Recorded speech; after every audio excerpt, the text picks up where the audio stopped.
नमस्कार मुलांनो, welcome back to YouTube channel 10th SSC बोर्ड। उद्या मॅथमॅटिक्स 2 चा पेपर आहे आपला, बरोबर। प्रिपरेशन तुमचं एकदम बेस्ट लेवलला झालं असेल। आता टाइम मॅनेजमेंट समजून घ्या आणि पेपर मध्ये कुठल्या गोष्टी महत्त्वाच्या आहेत जेणेकरून आपल्याला एग्जाम मध्ये मॅक्सिमम मार्क्स स्कोअर करता येतील त्या सुद्धा नीट समजून घ्या। बघा, 40 मार्कांचा पेपर असतो, म्हणजेच 2 तास, एकूण 120 मिनिटं असतात।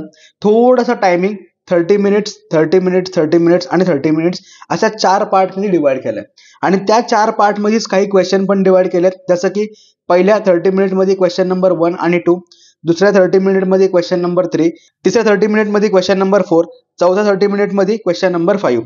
आता पहिल्या 30 मिनिटांमध्ये आपण 20 मार्क पक्के करतोय आणि नंतर जो 1.5 तास असणार आहे त्याच्यामध्ये 20 मार्क पक्के करतोय।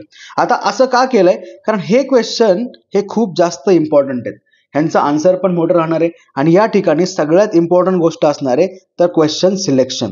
म्हणजे आपण जितके राईट क्वेश्चन सिलेक्ट करू त्याचा अभ्यास आपला झालाय, त्या अभ्यासानुसारच आपल्याला प्रॉपर क्वेश्चन सिलेक्शन करावं लागेल। क्वेश्चन प्रॉपर सिलेक्ट झाला तर आन्सर प्रॉपर लिहिता येईल, आन्सर प्रॉपर लिहिलं तर मार्क चांगले मिळतील, बरोबर। आता महत्त्वाची गोष्ट, M2 आहे, पूर्ण टेक्स्टबुक डायग्रामनी भरलेलं आहे, त्यामुळे आपल्याला आन्सर शीट वरती डायग्राम काढणं मस्ट आहे, बरोबर।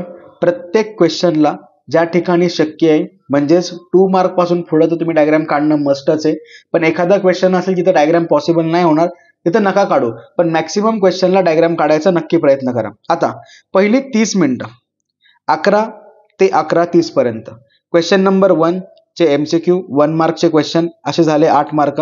त्यानंतर क्वेश्चन 2 ची ऍक्टिव्हिटी आणि 2 मार्कचे क्वेश्चन यांचे झाले टोटल 12 मार्क, म्हणजे हे 8 आणि 12 20 मार्क झाले। आपलं पासिंग पक्क झालं, 50% पेपर झाला, बरोबर। आता क्वेश्चन 2 मध्ये डायग्राम काढणं खूप जास्त मस्ट आहे, डायग्राम ही राईट साईडलाच काढतात, कळलं नक्की? म्हणजे पहिल्या 30 मिनिटांमध्ये आपले 20 मार्क पक्के झाले। आता पुढे बघा, पुढची 30 मिनिटं 11:30 ते 12 क्वेश्चन नंबर फक्त 3 वरती फोकस ठेवायचा आहे। क्वेश्चन 1 झाला त्याचा विचार बंद, क्वेश्चन 2 झाला त्याचा विचार बंद, क्वेश्चन 4 यायचा आहे त्याचा विचार बंद, क्वेश्चन 5 यायचा त्याचा विचार बंद। आता हातात जो क्वेश्चन आहे फक्त त्याचाच विचार करायचा। क्वेश्चन नंबर 3 ची एक ऍक्टिव्हिटी, 3 मार्क्सचे 2 क्वेश्चन, म्हणजे आपल्याला या अर्धा तासात फक्त 3 क्वेश्चनच लिहायचे, म्हणजे प्रत्येक क्वेश्चन 10-10 मिनिटं जरी पकडला तरी इनफ आहे, कळलं? आता इथं सगळ्यात महत्त्वाची गोष्ट येणार, proper question selection. Question proper select झाला तरच फायदा आहे, जर क्वेश्चन सिलेक्शन चुकलं तर खूप प्रॉब्लेम होईल। आता क्वेश्चन प्रॉपर सिलेक्ट कसा होईल? जेव्हा तुम्ही ते तिथं 4 असणारे क्वेश्चन व्यवस्थित वाचताल तेव्हा। क्वेश्चन वाचा, क्वेश्चन कुठल्या चॅप्टर मधला आहे ते समजून घ्या, चॅप्टर मधली कुठली कन्सेप्ट आहे ते समजून घ्या, ती कन्सेप्ट तुम्हाला येत असेल तर लिहा, नसेल येत तर लिहू नका। ज्या कन्सेप्ट वरती तुम्ही ठाम आहात तोच क्वेश्चन सिलेक्ट करा आणि त्याच क्वेश्चनचा आन्सर लिहा। त्यानंतर पुढची 30 मिनिटं 12 ते 12:30 क्वेश्चन 4 अटेम्प्ट करायचा आहे, 4 मार्कांचे क्वेश्चन असणार आहेत आणि तुम्ही फक्त 2 क्वेश्चन लिहिणार आहात, म्हणजे इथं परत टाइम वाढला, प्रत्येक प्रश्न 15 मिनिटं, बरोबर। आता हे क्वेश्चन थोडेसे ट्रिकी असतात, समजणं महत्वाचं आहे। समजण्यासोबतच जसं मगाशी बोललो तसंच चॅप्टर कळला पाहिजे, चॅप्टर मधली कन्सेप्ट कळली पाहिजे, कुठली कन्सेप्ट, त्या कन्सेप्टची प्रोसेस काय आहे, या सगळ्या गोष्टी डिटेलमध्ये समजल्या तर आन्सर लिहिणं एकदम इझी आहे। मग त्यासाठी काय करतात? क्वेश्चन प्रॉपरली रीड करा, समजून घ्या, चॅप्टर कन्सेप्ट नीट आठवा, नंतर रफ सोल्युशन काढा, म्हणजे त्या कन्सेप्ट वरती तुम्ही ठाम आहात का नाही ते इथं समजून येईल। जर ठाम असाल तर लगेच फायनल सोल्युशन लिहायला घ्या।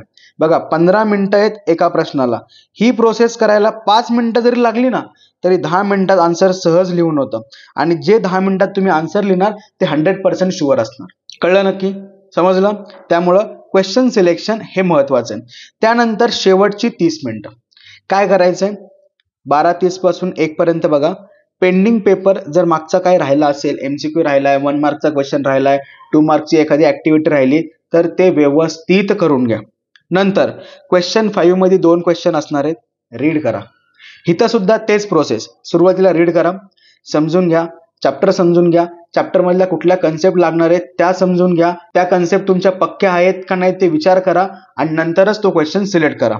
कळलं? ह्याचं सुद्धा तुम्हाला रफ सोल्युशन काढायचंय. म्हणजे जी प्रोसेस आपण 4th क्वेश्चनला केली आहे सेम प्रोसेस आपल्याला 5th क्वेश्चनला करणं मस्ट आहे. समजलं?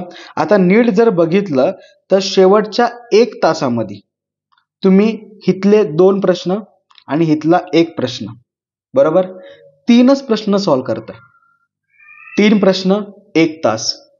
रीडिंग होईल, अंडरस्टँडिंग होईल, चॅप्टर समजणं होईल, चॅप्टरच्या कन्सेप्ट रिवाइज होतील, रफ कॅल्क्युलेशन पण होईल आणि फायनल सोल्युशन पण होईल. सगळ्या गोष्टी करण्यासाठी तुमच्याकडे पूर्ण 1 तास आहे, 60 मिनिटं आहेत आणि फक्त 3च गणितं करायची. कळलं? त्यामुळे अजिबात पॅनिक होऊ नका. डन.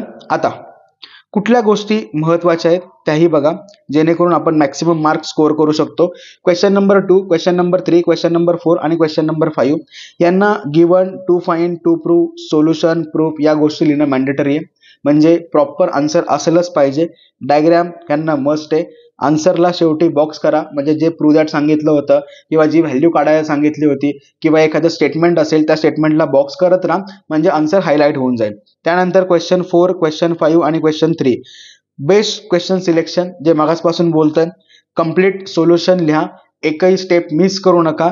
त्याच्यानंतर प्रॉपर प्रेझेंटेशन ठेवा. प्रॉपर प्रेझेंटेशन म्हणजेच काय, कुठं गॅप सोडायचा आहे ते समजून घ्या. आता इथं कसं बघा, मी प्रत्येक पॉईंट नंतर गॅप सोडलेला आहे. मग तुम्हाला पण समजलं पाहिजे की आपल्याला जे हायलाइट करायचंय ते प्रॉपर 2 लाईनच्या मध्ये आलं पाहिजे.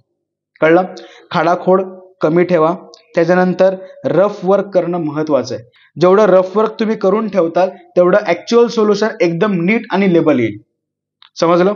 नक्की. चलो, व्यवस्थित प्रिपेअर करा. सांगितलेल्या गोष्टी नीट डोक्यात ठेवा. हे टाइम मॅनेजमेंट प्रॉपरली फॉलो करा. आपल्याला प्रत्येक क्वेश्चनला 30 मिनिट्स द्यायचे आहेत. पहिल्या 2 क्वेश्चनला 30 मिनिट्स असणार आहेत. इथं पासिंग पक्का करा. इथं पूर्ण वर्षभर जो अभ्यास केलाय तो पूर्ण आठवा, पूर्ण एक्सपिरियन्स टाका, म्हणजे क्वेश्चन सिलेक्शन प्रॉपर होईल आणि आन्सर तुम्ही व्यवस्थित लिहू शकता. अजिबात लोड घेऊ नका.